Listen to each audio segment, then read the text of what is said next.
This video is a fun chocolate chip banana bread recipe to make at home. The first steps in making the chocolate chip banana bread is to collect the ingredients.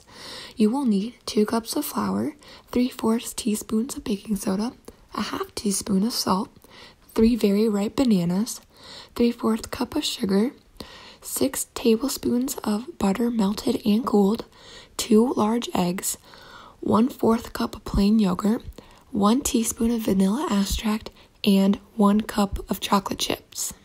Your second step is to separate your wet and dry ingredients. The third step is you're going to get a medium mixing bowl to put all your dry ingredients in. For your dry ingredients, you're going to put 2 cups of flour, then 3/4 teaspoons of baking soda, and lastly a half teaspoon of salt. Once you finish putting the dry ingredients into the bowl, the fourth step is to whisk all of them together. The fifth step is to put your dry ingredients to the side and start on the wet ingredients. The sixth step is to start mashing up the ripe bananas until mashed well. Then you want to pour 6 tablespoons of melted butter into the large mixing bowl. After you pour the butter, you then crack open 2 eggs. Afterwards, you want to put 1/4 cup of plain yogurt and 3/4 cup of sugar. Finally, you pour 1 teaspoon of vanilla extract into the bowl.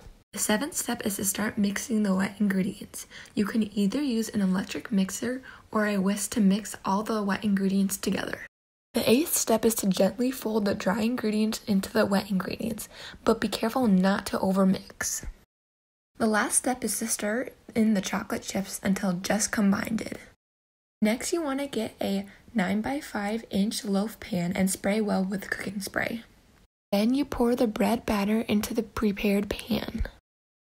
Preheat your oven to 350 degrees Fahrenheit, then bake for 55 minutes.